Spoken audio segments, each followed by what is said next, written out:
It's very lazy cancer, is what the doctor told him, which is a real positive, and they are actually removing his thyroid tomorrow. And so we want to pray for Ken and pray for Gail and Ken and the family and Molly, Ken's girlfriend, who's going through a lot with this whole thing right now. So, I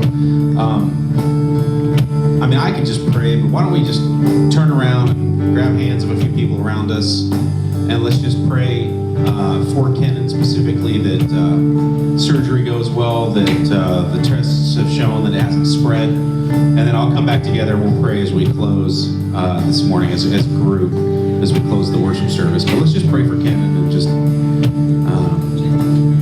for the family.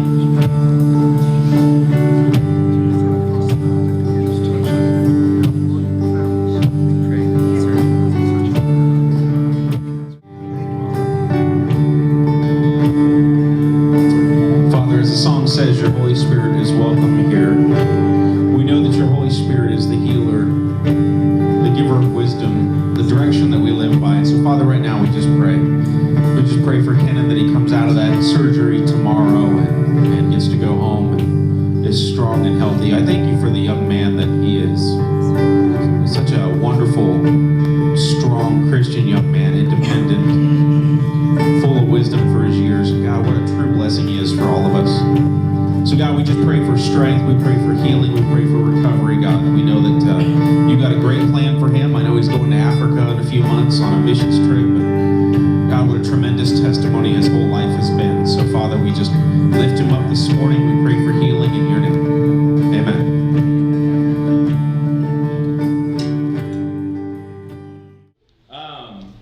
We are going to kind of dive into a series, that I hope is going to get everybody at least motivated to move a little bit and do some things. Basically encouraging you to have some fun in ministry, have some fun in doing things for God. And I think hopefully breaking away some of the stale old mentality that Christianity has to be boring, or that whatever God calls you to do is going to be lame. And because I think there is a mentality of that, and we need to get away from that. Last week we talked out of James 5, sort of the establishment of where we're going. And it says, now listen, you rich people. And we talked last week about rich meaning wealthy in whatever area that you have wealth, not just monetarily. Weep and wail because the misery that is coming upon you. Your wealth is rotted, and moths have eaten your clothes. Your gold and silver are corroded. Their corrosion will testify against you and eat your flesh like fire. You've hoarded wealth in the last days. Look, the wages you failed to pay the workers who mowed your fields are crying out against you. The cries of the harvesters have reached the ears of the Lord Almighty. You've lived on earth in luxury and self-indulgence. You fattened yourselves on the day of slaughter. You've condemned and murdered the innocent one who is not opposing you. We really talked last week about how we all have areas in our life where we have kind of, what James says there, you fattened yourselves in the days of slaughter, to where we really have kind of found ourselves with a whole lot of excess waste. We asked questions at the end of last week, which I'm sure many of you pondered all week. He says, assuming not. How many workers in the field have you robbed of your testimony and knowledge? And I think second is, how much biblical knowledge and truth do you have actually rotting in your mouth? And I used myself as an example last week. I've sat in classrooms with people way smarter than me for thousands of hours. And the reality is, I'm talking about junior high.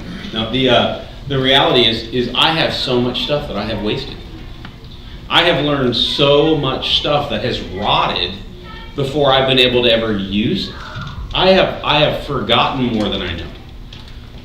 And I have been overwhelmed. And most of you in this room have been churched for a decent portion of your existence here on planet Earth. Even if it's just 5 years, or 3 years that you've been churched, you've sat in the classroom of God for thousands of hours. If you grew up going to Sunday school, not that Sunday school is typically very theologically sound, but you've sat, at the feet of teachers. You went to youth group growing up. You've sat at the feet of teachers. You have been through hours and hours of this vast wealth of biblical understanding. to where for most of you, what's holding you back in your Christian life has nothing to do with what you don't know. You know, most of you in this room, if you're not active for the gospel, if you're not actually out doing stuff, it's not because you don't know enough.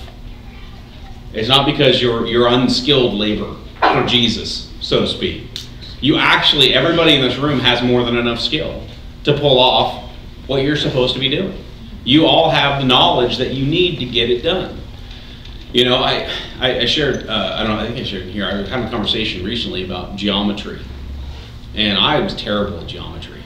I had a teacher who, I don't know if she just said this because she felt bad for me, but she said, you know, some people are algebra people and some people are geometry people. Very rarely is somebody both, which I think was just her way of going, you're just not real bright. And you'll find that out next year in algebra too. But I struggled in geometry. I didn't get it. My sophomore year of high school with Miss Stetson, I took geometry and I struggled with it. And I remember I went to my dad for, you know, because I knew my dad would back me up, because he was a real positive influence in my life growing up. And my dad said, well, you'll never use geometry, son, don't worry about it. My dad's a contractor. Right? And he's like, you'll never use geometry. Because he's like, it's useless, it's a waste of time. And then I watched my dad at work one time get a right angle. You know, and you know how you get right angles? Use geometry. Right? Use geometry, right? And he just whipped, and I looked at him and went, you know, you just use geometry. And my dad goes, no, I didn't. Okay. Ignorance is bliss, right? But the idea that most of us, you know, we may never, you know, use everything that we've learned, but the reality is nobody in this room is being held back. Most of you, if you're not doing anything for Jesus, you're kind of like my dad. You're sitting there saying, well, you don't really need that, but the truth is you already know it. You're saying, I don't need to know that stuff. Well, the truth is you already know it. You just may not have it defined necessarily in the same way that the person next to you. But being a good Christian is not about how many catechisms you attend if you're Catholic. You know, it's not about how many, you know, fundamental truths that you learn if you're Assemblies of God. It's not about how much you really understand about how the Holy Spirit works if you're Pentecostal. It's not about how many, you know, how quickly you get out of church and get to lunch if you're Baptist. You know, it's you know, just going to economic money you have if you're Presbyterian. You know, the reality is, it's not about those things. Those things I think we have sort of ingrained in us that matter, but they don't. The reality is everybody in this room already knows enough.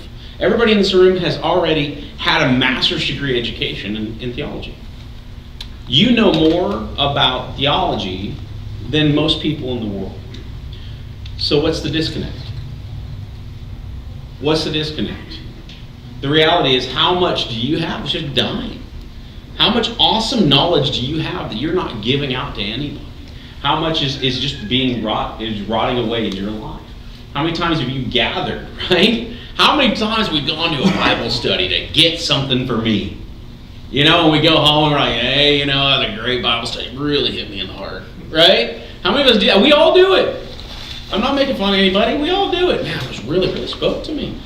It really hit me right here. You know, and God's like, I really wish it would, you know, hit you right here. You know, and you'd actually use it, but I'm glad it hit you somewhere. The reality is, for most of us, you know, we go in, man, we just gather, right? More biblical knowledge. You know, I have got a lot of Christian books. A lot. I mean, I've got 5 or 6 for every one of you if you'd like to go home and read Christian books that will change your life, as all of them have changed mine. I was never the same after reading all of them. The reality is, how many times we just sat down and went, I need more. I need more. You know, I remember Ruth put something on her Facebook years ago about how the American attitude when it's time to get healthy is what? What do I need to eat to make me healthy? That's the American attitude. When the truth is, how much should I move so that what I eat is irrelevant? But we always look at it and go, oh, well, avocados will make me skinny, so I'll eat 18 of those today. Why am I getting fatter? All I'm eating is avocados, right? And they're organic, so they're this big. The idea is that we constantly consume. Our goal is to take in. And how much of our wealth has just begun to rot into hypocrisy? You know, because the reality is sometimes, you know, the Bible says to whom much is given, much will be required, right? In Luke 11, right? Most scary verse in the entire Bible, I think. You can take all your hell verses, Those are scary, right? Scary, right? Those are scary. But the most scary verse in the entire Bible is, to whom much is given, much will be required. Everybody in this room has been given more theology than 98% of the globe. So how much do you feel you're going to be held responsible for before Jesus? A lot more than the average Joe, right? To whom much is given, much will be required. Now, you can take that into anything you want. You can take that into finances. You can take that into wisdom, spirituality, strength, gifts, whatever you want, it applies. Land, it applies. Great hair, totally applies. Right? To whoever's been given much, much will be required. So it's very important that we understand, as we're looking into this, minimizing waste in our lives, that we understand that the 4 steps we talked about last week. Having a plan, right? Remembering nothing is ours. We don't get to keep anything. I almost said nothing, but that would have been a double negative. So I fixed that. See? Grammatical knowledge. Major responsibility. Intentionally share. It won't happen by chance. Man, but that's how we live, right? That's why I love that video. When he's like, I don't have an abundance of anything. Right? He's like, because, do whoever plans, abundance will come, right? You go, well, that's weird. I don't have an abundance of anything, right? Because he doesn't plan. Define success. The single most redundant fact in everything I've learned in all of my courses in college has been define success.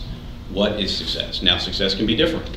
Not everybody is going for total salvations tallied, right? Some people are going for other things. So understanding what your success is, and planning an assessment doesn't need to be weekly. Doesn't need to be weekly. That's probably extreme for most who aren't doing vocational ministry, but planning an assessment of what you're doing. So here's a fun term. How many of us have heard the term missional? Not mission or missiology, but missional. Okay. Missiology is the study of the Christian mission.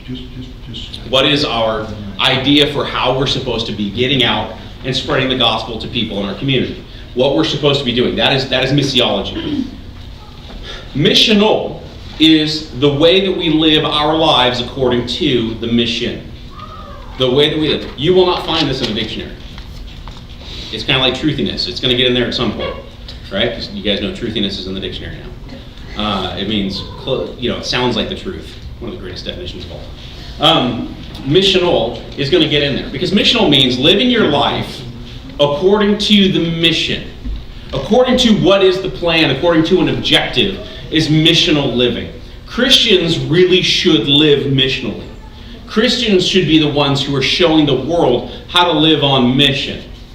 We shouldn't be people who live while watching other people do the mission. We shouldn't be people who live talking about mission. We shouldn't be people who live trying to take in more missiology, the theology of the mission. We all understand the theology of the mission, right? Mission, a specific task which a person or group is charged, right? A specific task. So in Christianity, for most of us, we don't think in terms of mission. We think in terms of this really groovy word, right? Calling. Calling, that's a big word, right? If someone says something is their calling, like you're listening, right? If someone goes, "That's something I'm gonna do," we're like, "Hey, whatever, have fun." My calling, and you're like, "Oh," right? Because calling is that strong inner impulse. This is from Miriam, so toward a particular course of action, especially when accompanied by conviction of divine influence. So calling, that's big time, right? When you get your calling, man, life starts, right? We love the word calling. When I was in my first week of master's degree course a couple of years ago, I listened to a guy talk about the 7 stages of calling. I know, I was such an ignorant Pentecostal. I was like, I just thought you were called. I didn't realize we're went through phases. This is exciting. My favorite phase was the phase where you become critical of your calling, to where you don't want to do it anymore. I'm like, oh, I got to that one quick. That was phase 5. Should probably go back and do 2, 3, and 4. The idea of right, there's this conviction when it comes to calling. We say, who has calling? pastors, clergy, right? They're called missionaries, totally called, right? We very rarely say the CEO of Nabisco that's still a company, right? Is called, right? We don't use that term. We don't say, he's called to be, a gas station attendant. We don't say that, somebody's called to be, a garbage man. We don't say somebody's called to be a foreman on a job site, right? We apply calling to the big stuff, like church work. We're talking about world changing stuff, right? This idea of calling, but really what calling is calling is sort of a divinely way of talking about mission. A task for which we are designed. A task for which we have a certain level of conviction. A task for which we have a burden, a desire to do it, a skill set upon which we can build to work that calling. Matthew 28, right? The Great Commission. We don't need to go over it too much. Go ye therefore, make disciples, baptize, and teaching people to observe. Right? That's the great co-mission. That means it's the corporate mission. All of us are in this baby together, right? So we're supposed to do that. But the reality about the Great Commission is it's a directive, not a blueprint. So a lot of times you'll hear people say, well, this is what we're supposed to do. We're supposed to go, make disciples, baptize them, and teach them to observe everything. So go get them, everybody. And everybody walks out the door and goes, What? The first thing was what? Go. I'm out of here. Right? Go and make disciples. So how many of us know how to disciple? Right? Jesus showed us the way. You should all be raising your hand. I'm very hurt right now. The reality is we're supposed to go make disciples, but for a lot of us, we don't even know where that starts. I know how to collect minions. Right? I know how to mentor. Is that discipling? I know how to coach. Is that discipling? And so the reality is we have to step back from the Great Commission for a second and understand that at the core of everything we do, it's our directive, but it's not our blueprint. We are allowed a certain imagination. We are allowed creativity. The reason so many churches do it so many different ways, everybody says, well, that's because, sinful mankind. No, it's because people are unique.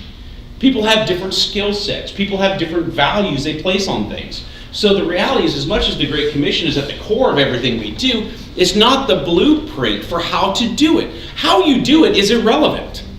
It's whatever you want to do. It's however you want to go about that task. It's however you want to go about fulfilling that directive is what you're called to do. You are not called to do it that way. That's why Jesus does it that way. He says go out, because if you look at the mission in Acts, and by the way, I have like 15 books on missions in Acts if you'd like to take them all with you. If you look at the missions in Acts, right, they're different. They're all different. They're all creative. They're all different ways of reaching people. It's not just, hey, Paul drove into town, right, kicked up a tent, and said, all right, everybody, come ye, let's pay your tithe, let's have some church. Right? That's not what he does. He goes to the marketplace. At one point, Peter goes to a Gentile's house. Right? And eats with them. As if, Jesus would have been like, what are you doing eating with sinners, right? The idea is that there is no one way to do it. There is no one argument. There is no one logic. There is no one expression of love and compassion for people. That is how we are called to do it. It is meant to be our directive. Go and do it. How is totally up to you and leaves that up to you. I'll give you a good example. This is Ephesians 4. Okay? Therefore, putting away lying, right, which is always a good thing, right? Be as truthiness as you can with each other. Let each of you speak truth with his neighbor, for we're members of one another. We are one collective, one commission, one body. Be angry and don't sin, right? Don't let the sun go down on your wrath or give place to the devil. The most important marriage verse in the entire Bible. Right? You guys are like, I missed that one in marriage counseling. That is the single most important marriage verse in the entire Bible. Because what does it say? Don't go to bed mad. Right? Because if you go to bed mad, you wake up bitter. Right? If you wake up bitter, it just takes a little bit of time. And then it says, let him who stole steal no longer. But, right? But rather let him labor, working with his hands what is good, that he may have something to give him who has need. Now, when I was in college in 1994, I wrote 455 pages on this verse, on this passage, for my hermeneutics class. So I'm one of the world's foremost experts on Ephesians 4:28. No, I'm serious. Let him who stole. This is not a thief who was caught. This is a thief with skills. This is a thief who's still stealing. And the only thing that's about to stop him is the conviction of Jesus in his life, is the conviction of the Holy Spirit. So Paul says, let him who stole, not let him who was caught stealing, but let him who was a fantastic thief, good with his hands, smart with his head, right? Great strategist, right? Because good thieves, I mean, we love good thieves. It's America, right? Ocean's 11, go get them, right? We like Robin Hood. We stole that one from Europe. But we like Robin Hood, right? We love a good heist movie. Who loves a good heist movie? Yeah, right? Who likes a good movie who hated Heat? I hated Heat. It was really good, but at the end how many of you guys have seen Heat? Come back to spoiler alert. I hated Heat. At the end I was like, really? I don't want Pacino to win. Because I don't really like him. Right? I want Val Kilmer to win. He's in it. The idea is that we like thieves, right? We like a good heist film. We like to see people who are rich have taken away from them. Right? We love it. Even though we'll all claim to be Republicans.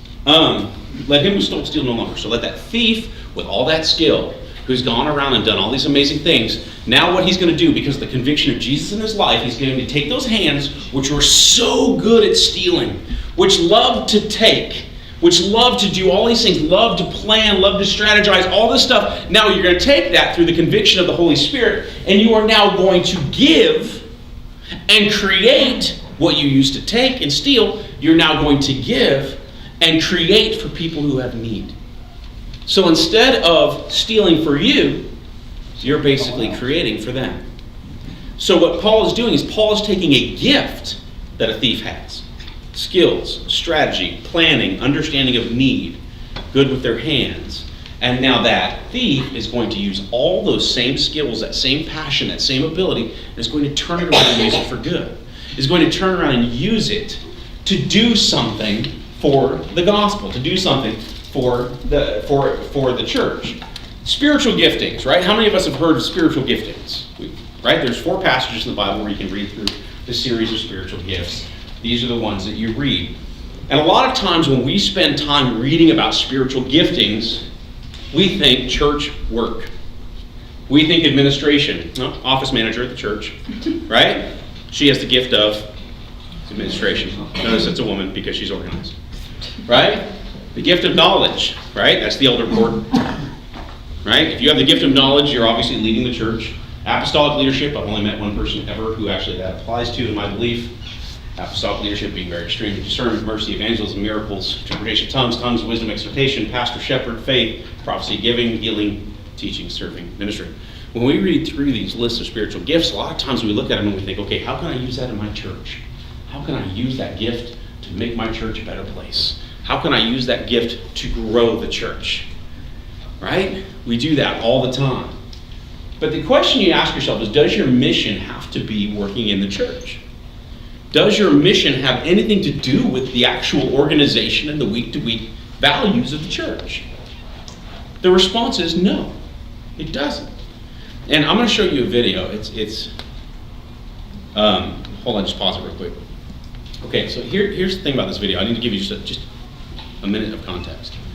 Met these 2 guys last summer. Tremendous story, okay? Skaters, love to mountain bike, surfers, right? Totally useless people in society. And these 2 guys, that's what they love to do. They were going to college because their parents made them, but this is what they love to do. They skip class all the time to go do this stuff, okay? So a teacher got a hold of them at the college and started to kind of pour into them this, what you love to do, God can use that. What you love to do, God can use that. And these 2 guys came up with an idea, and they decided that the best place to go do this idea was Africa. And they go to Africa, and they begin to build this idea based solely around what they love to do.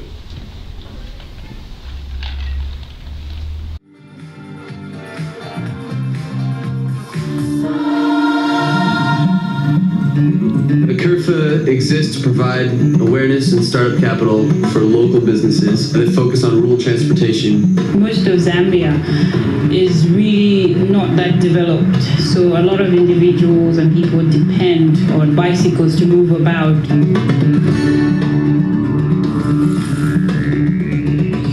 For ACURFA, the first project that we've been working on the last few years is Zambikes.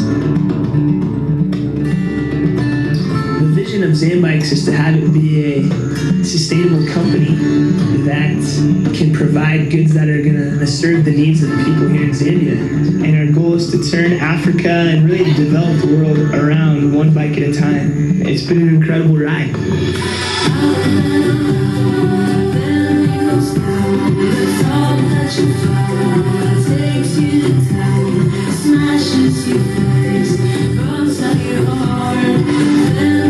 Well, Zambikes is a social business that is centered on tapping into the potential of Zambians that don't have a platform to build on, but have a vision or the ability to do something that would enhance their livelihood.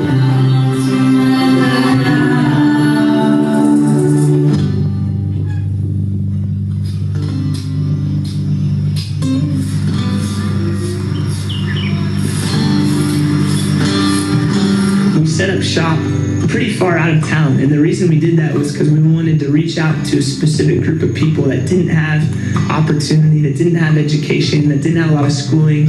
In Zambia, there's more than 60% unemployment. So we know when we're employing 40 people, not only are you supporting that person, but you're supporting their wives, you're supporting their 3 or 4 kids, you're supporting their nieces and nephews and their sisters and brothers and their grandparents.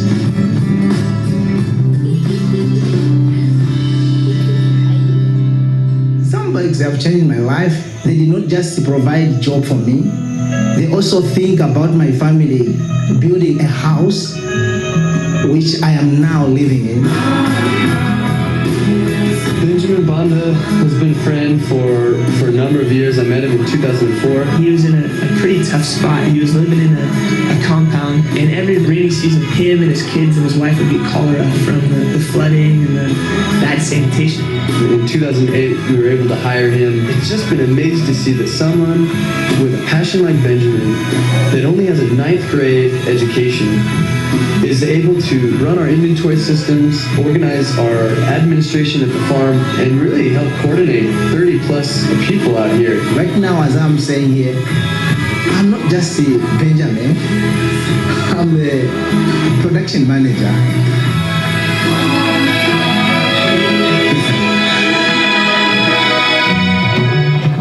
2008, we saw there was a need for bike accessories. Specifically ambulance trailers to get people from 12, 15 miles out in the bush into the clinics. This is an initiative that comes around because of the inadequate provision of transport all over Zambia. We had pregnant mothers that would have to be Wheelbarrowed down to the medical centers. The service that we're providing on the ground is remarkable. We are also able to make these cargo trailers so that a rural entrepreneur can load the trailer up with 3 or 4 times more goods than before and ride it twice as fast and make incredible amounts of income. The trailers we actually fabricate and weld and paint in country, so it's a Zambian product made for all of Southern Africa that can really change lives. People of Zambia, they are really enjoying it. If you go in the streets, you find almost everyone is riding Zambikes bike. We've been able to transition to after that was actually making bamboo bicycle frames. And what's so cool is when we plant bamboo and it grows 12 feet in a year. And it's very readily available. It takes a lot of labor. So it makes a lot of sense in a place where there's more than 60% unemployment to make bamboo bicycle frames that someone anywhere in the world would be excited to have, excited to support a developing country.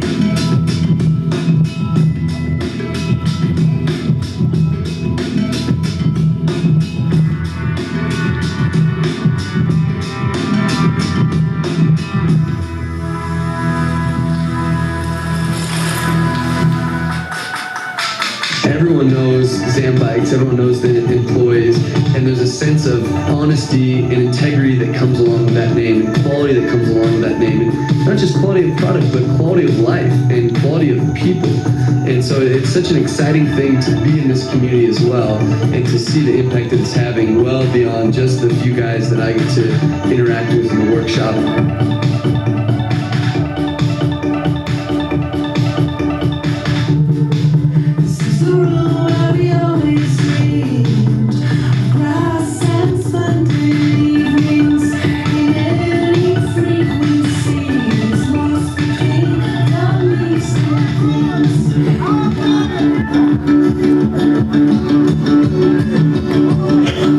Zambikes has been able to give a voice to entrepreneurs, including myself, to be creative and to be innovative. Zambikes has given people a platform to dream and see their dreams becoming a reality.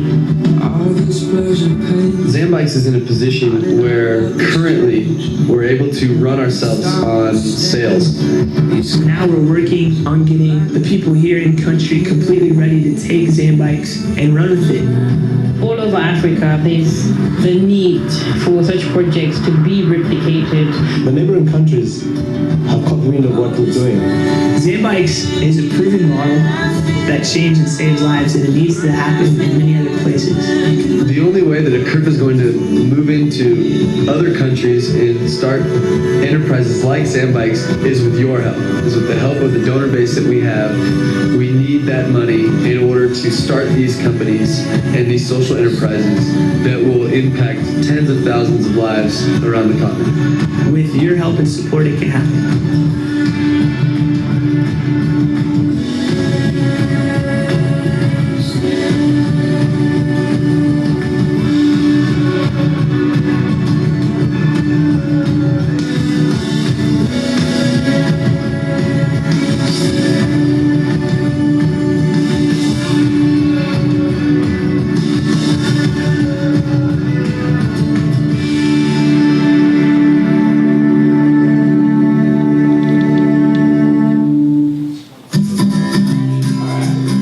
Now, if you want to go give the Zambikes, please feel free, but that wasn't why I showed the video.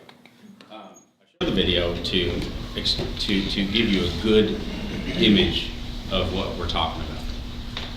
They like to ride bikes. That was it. That's what started the whole thing. They like to ride bikes.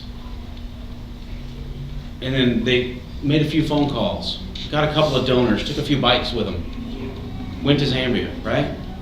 Bought bikes. And then started selling bikes and renting bikes. That's the whole thing started with them, renting them out for as low of money as they could. To the point to where they're fabricating ambulance bikes now, right? And truck bikes. And Dan got here this morning, and I was like, you want to hear the most un-American line in the history of business? Did you hear what he said? When he said, bamboo is labor intensive, so we have to hire a lot of people. Right? Now most of us would go, that's so not the American corporation view, right? We want less people, more profits. But his point was, because it's a ministry, and it's a passion that he has, that they have stepped out and they're hiring all these people and listening to these guys talk. These are kids still. They're like in their 30s. I don't get around. But it's like, it all started with a couple of knuckleheads who like to ride bikes and skateboards. And they turned their passion for riding bikes and skateboards into something that's changing the lives of hundreds of thousands of people, right? This is not where it's going to end. Does anybody feel like this is the end for those two? No, right. They're going to go ahead and move into some other place and create change. And, the reality is that sometimes, Marcus Buckingham says, if you want to know what you're good at, what your strength is, and by strength, he's not talking about skills. He's talking about what feeds you. It's whatever you lose time doing. Now, video games don't count. It's whatever you lose time doing. Whatever you start doing and then you realize, my gosh, it's been 2 hours. Where did the time go? It's whatever you're actively that you're doing that you lose time. That is your strength. Now, being careful of not falling victim to this idea that when you come to Christ, you have to give up the things that you love to do. This idea, well, I'm a Christian now, so I have to quit doing all the fun stuff and focus on just being moral. You know, hey, look at those two guys. They love what they are doing. You can tell by the way they talk that they love what they're doing. They're passionate about what they're doing. Living missionally is what those two guys are doing. They're stepping aside going, I'm doing what I enjoy doing. This is fantastic. Think about it. I love to ride bikes. Boom, lives changed. A lot of us, you know, in this room, we have probably at least one or two bike riders in here, you know, but the reality is we have gifts and skills and things that we're very good at, and we don't understand how that becomes a part of our missional living. You know, one of the other stories we heard down there was about this great big Tongan guy who walked in covered in tattoos and walked into the women's ministry one night down at this church in LA. And, you know, he was a big, tough guy, right? And the women's ministry was a bunch of ladies who were sitting around crocheting and knitting and doing their thing, right? And they were like, can we help you? And he said, yeah, I actually wanted to talk to you ladies about helping me. And they said, what? And he goes, well, I know a lot of people in my community that are hurting, and you ladies like to sew, so if I give you orders for them, can I just come pick them up each week and deliver them? So it became this ministry because he wanted to care for people, and now the ladies who were crocheting hats for their grandkids are now suddenly crocheting hats for people in need. It becomes a missional ministry. They're doing what they love to do. And the funny part about the story was he actually ended up learning to crochet, and he does it too now. Which is whatever, works for Rosie. It's bigger than me. I'm not gonna mess with it. The idea that look it up on the internet, kids. Rosie Greer, big fan. I think his was needlepoint, not crochet. But anyway, the idea is that the women love doing what they're doing. He loved doing what he's doing, and the people love getting what they're getting. And nobody was changing who they were. But they found a value in missional living. They found a way to change lives through what they loved to do. They found a way to make a difference. And in our lives, I think sometimes we get so caught up in this idea that I got to go fit the sort of standard stereotype of what a good Christian worker bee is. You know, I got to do these things. And God's like, I don't want you to give up who you are. I love that you were born with these passions and beliefs and skills. I created you uniquely. I'm a God who plans. You know, we're talking about God. He's God whose plans. We're talking about that next week. That we see His plan throughout history, right? Before He ever took the people out of Egypt, He had a plan for where they were going and how He was going to get them there and how He was going to feed them along the way. They may not have known, but He had a plan.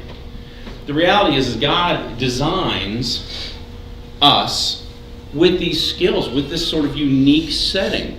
And we don't have to give up who we are. If we want to know really what our calling is, then step back and say, what is it you love to do?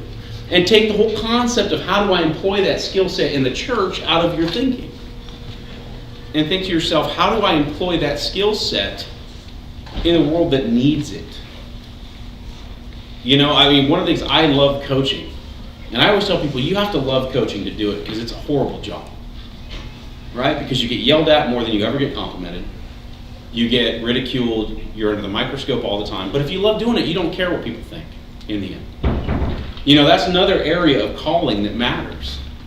Is, man, if you're constantly concerned about what people think you're doing, then you're probably not doing something you love. Because if you're doing something you love, you couldn't care less what they think about you. Right? I mean, I hope not. You couldn't care less what somebody thinks about you when you're dealing with that. So the idea of working inside that sort of missional existence is very important. And for each of us, we've got to make sure that we understand what it is we love to do. And in closing, the reality is before you plan, you have to ultimately define your mission. You can't plan just to plan. What is it you love to do? What is the skill you have that you can give to people? That it doesn't have to be stereotypical. Two skater boys who love to ride bikes are changing an entire nation one bike at a time. You know, and that's all it was. They just like to ride bikes. They had to have somebody teach them how to be good at business. Because they were no good at business. Because the lady who taught them all this stuff was there with them. And she's like, they were terrible, couldn't do numbers. Right? But look at them now. You know, I love the guy who says, I'm not just so-and-so anymore, I'm so-and-so, the production manager. You know, now he's working in his mission. He's working in his belief, his skills. The reality is knowing what it is that you love to do, what your calling is, what do you have a burden for? And understand, before you plan, you got to have understanding of that. And everybody in this room knows what you love to do. You might not want to admit it. It might have been years that it was, you know, pushed out of you.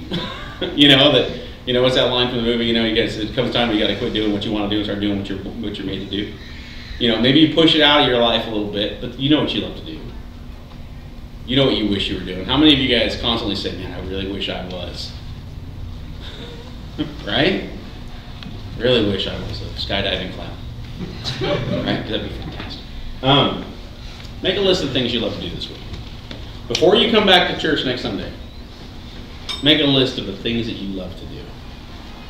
Riding bikes, changing lives.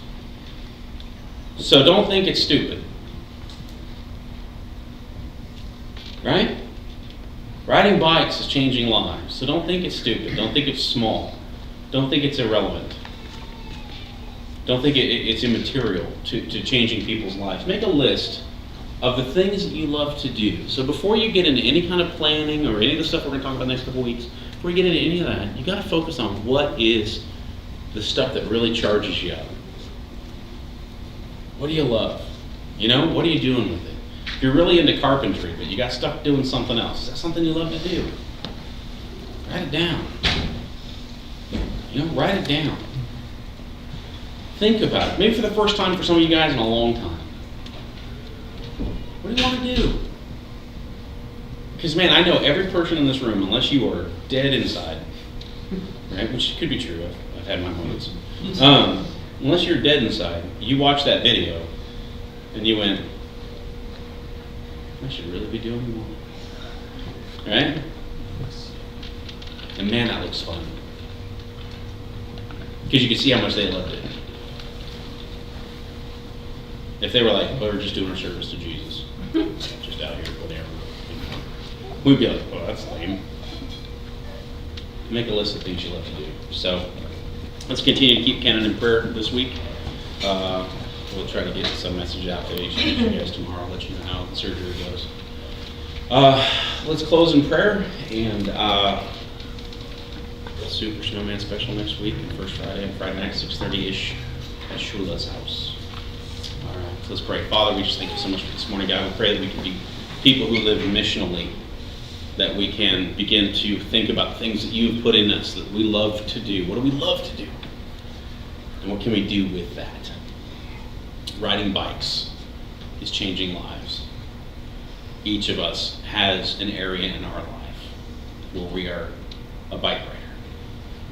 So God, I just pray your blessing this morning over each person in this room. I pray for our week. I pray for our awakening of our mission. In your name, amen. All right, you guys are dismissed.